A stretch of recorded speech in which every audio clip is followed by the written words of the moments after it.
All of you good morning commandos. మీకోసం ఒక చిన్న వీడియో రూపంలో మీకోసమే తీస్తున్నాను. రూపంలో ఏంటి, మీకోసమే తీస్తున్నాను. మీరు ఒక్కరు ఇంట్లో ఉండడం వల్ల మిమ్మల్ని చూసి బాధపడే మీ డాడీ, మీ మమ్మీ, మీ ఫ్యామిలీ మొత్తం. ఎందుకంటే మీరు వాళ్ళకి చెప్పారు, మేము పోలీస్ డిపార్ట్మెంట్కు అప్లై చేస్తున్నాం, మేము పారామిలిటరీకి అప్లై చేస్తున్నాం, మేము ఆర్మీకి అప్లై చేస్తున్నాం, మేము జాబ్ కొడతామని చెప్పి. కానీ మై డియర్ స్టూడెంట్స్, ఇవి ఇంట్లో పడుకుంటే వచ్చేటి కాదు.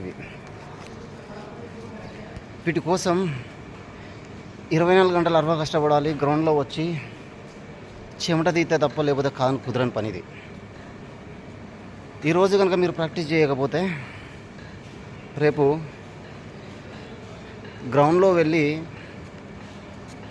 చనిపోయవలసిన రోజు వస్తుంది. ఒకేసారి 1600 మీటర్లు కొట్టడం అంటే అది మామూలు విషయం ఏం కాదు. 1600 మీటర్లు కొట్టిన తర్వాత లాస్ట్కి ఉంటుంది చూసినావా, 200-300 మీటర్సు. అమ్మ కానించి మొదలు పెడితే, మమ్మీ కానించి, డాడీ కానించి మొదలు పెడితే వెనక మళ్ళీ వచ్చిన తాతల కాంచి అందరూ గుర్తుకొస్తారు. మళ్ళీ చివరికి వచ్చేది అమ్మా అనే ఒక పదం.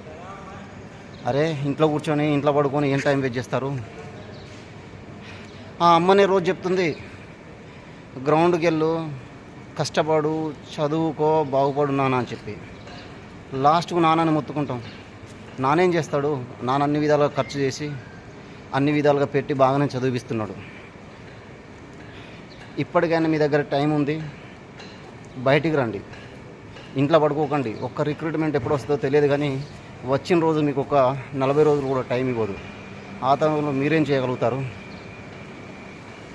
ఎక్కడో కాంపిటీషన్ పడుతుంది, ఎప్పుడో ఒక ఎగ్జామ్ వస్తుంది, ఒక నోటిఫికేషన్ వస్తుంది అని అంటే దానికోసం చూసుకుంటా ఒక్కొక్కరు 10 సంవత్సరాలు కూర్చొని చదివే వాళ్ళు ఉంటారు. వాళ్ళు ఉన్నారు కదా మీకంటే ముందు, మరి మీరెందుకు ఉంటున్నారు ఇంట్లో? మీరు కూడా రావాలి గ్రౌండ్కి. రెగ్యులర్ ప్రాక్టీస్ లేనిది ఏది కూడా కుదరదు. ఒకవేళ కిస్మత్లో వచ్చిన దాని వాల్యూ తెలియదు. కాబట్టి మీరు గ్రౌండ్ నమ్ముకోండి. ఎందుకు అని అంటే మీరు కష్టపడి ఎగ్జామ్ రాస్తారు, అది పాస్ అవుతారు. ఆ తర్వాత నెక్స్ట్ మీకు తగిలేది గ్రౌండే. ఆ గ్రౌండ్లో మళ్ళీ ఫెయిల్యూర్ తెచ్చుకోవద్దు. రెగ్యులర్ ప్రాక్టీస్ ఉండండి. మినిమం వీలైనంత వరకు గ్రౌండ్ దగ్గరికి వెళ్ళి బై వాక్లో గ్రౌండ్ టచ్ చేసి రండి. ఆ 2 గంటలలో మీరు చాలా నేర్చుకొని ముందుకెళ్తారు.